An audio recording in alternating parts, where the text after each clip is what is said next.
Where were you when you heard the news about Chadwick's passing? Well, it was Jackie Robinson Day. It had been a long day, and I was actually in bed watching a game, and I got the first text. So I was like, I couldn't believe it, and I got 5,000 texts all at one time. And I just turned off my phone. I was like, "Oh, I cannot deal with it." I turned off the television. It was the end of the day. Did you know Chadwick had been sick? I did not know. He did not. I actually haven't spoken to him in 2 years.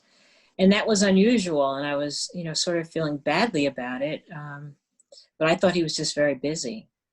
So usually he would send a text message on mom's birthday, or if something special would happen, or on his birthday, I'd send him one from us, or we'd see him if he was going to be in the New York area. But we hadn't spoken in 2 years. I think it's been 2 years. You say that. So you saw him right after Black Panther? Yeah, Mom and I went to Harlem to the Apollo Theater, and they arranged for us to go backstage and see him. And we hadn't seen him in a while, so we were so happy to see him and so proud of him. That was the last time we were together. What was that meeting like? And did your mom just adore him? She absolutely adored him. So we were both nervous because we hadn't seen him, and we got there. I was like, "Are we going to be able to get backstage?" And he came short. He arrived shortly before he had to go on stage. So we're like, "Oh, we're not going to get to see him." And they came and got us out of our seats, and we were like, it was just a relief. We were just like happy to hug him and to see him again. What do you think for those 2 years, Sharon? Do you think it's because he was battling this illness and didn't want to project that on anybody? Oh, absolutely. I think he's a very private man. He had work to do. He had a short period of time to do it. He had love of his life. He had his family. And just combining that, because he worked, I'm like, my God, I can't believe how much he achieved in that 2-year period, and also achieved it, battling cancer. So when I heard that, I was like, oh my God, no wonder, and I don't think he didn't want to tell us. He didn't want us to know. And also having lived with, I lost a son at 35. And so having lived with someone that's dying and knows they're dying, you can't absorb it so much either. You have things that you have to do until you can't do it anymore. So you just sort of share those experiences, the pain of it and the hardship, and also some of the joys of your last moments together. It's a private affair, and I'm glad I'm glad my picture of him is from, when he was healthy and, could give, and then you feel devastated that you didn't force, the communication, but you can't force communication like that. So he did the right thing. Sharon, is your mom still alive? My mom is 98 and she's incredible. Now, did you not 98, her picture of her when she was 98 on her birthday? I need to see this. She's sending that to me right now. Okay, wait a minute. Mom is 98 and vibrant as ever. I mean, I need to meet her in my life. She is my hero. What was her reaction, Sharon, to losing Chadwick? Well, she's 98. And so I think that they can only absorb so much, at that point. So I called her first thing in the morning. I didn't want anybody else to tell her because I'd learned about it after she'd gone to sleep. And I told her, I said, I have bad news. And I told her and told her how he died, why, that he'd been sick. And she was sad. And then she changed the subject. And then we, talked about it. It didn't necessarily make sense, the shift into the new subject. But then she came back and said he was so special. She came back and said. And, then we spoke later on in the day, and I sent one of my nieces, because I'm at home right now, and I'm not going there until Tuesday.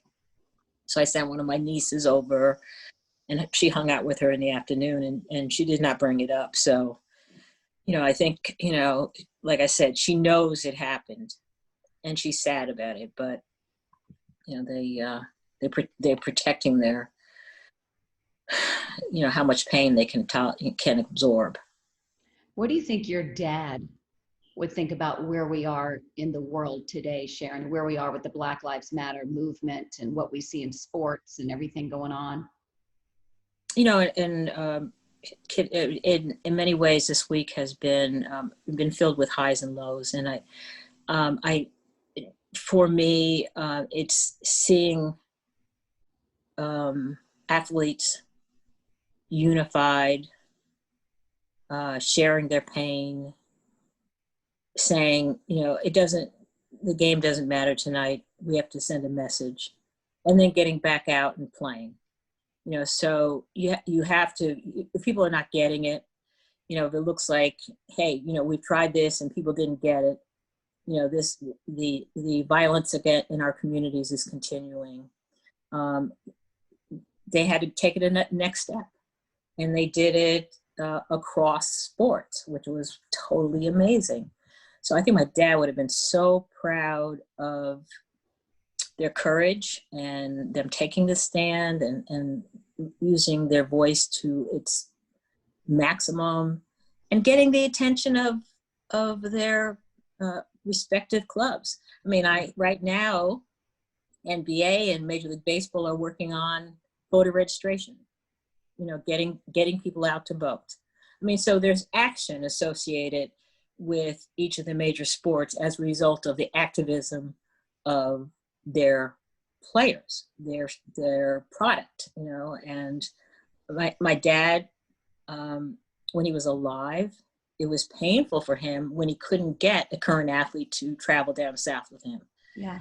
You know, so to now see them realizing they have this power and they can speak for people that are voiceless, it's really been exhilarating. So, you know, I think Dad, you know, my father felt that, like in the 60s, 50s, and 60s, when we were changing laws and having some success at changing laws, he knew very well that changing laws would not change, you know, it wasn't going to change hate. And so we had to go deeper and, you know, really, and how do you eliminate hate, and how do you eliminate discrimination, and how do you bring true justice to a society? So those are things we are struggling with, and they have taken different forms over the years, and we're all very tired and frustrated. But you know, he would see some signs of hope. You know, when the commissioner of baseball is listening, and as is the football and basketball now finally listening and wanting to make a change. That's something I love and so respect from your dad. And I see it in you as the word hope. Against all odds, he was not only a stoic, but always hopeful. I'm picturing your dad up in heaven, welcoming Chadwick. What do you think their meeting is like up there in heaven in the clouds? Well, I have my son in that picture too, and my brother. You know, it is a reunion of, oh my God, it's a beautiful reunion. And it makes me feel happy that, you know, Dad is surrounded by, you know, people that we love, and, you know, it's just something you have to believe in. You just have to believe it. The hope. Yeah. Yeah, that is the hope.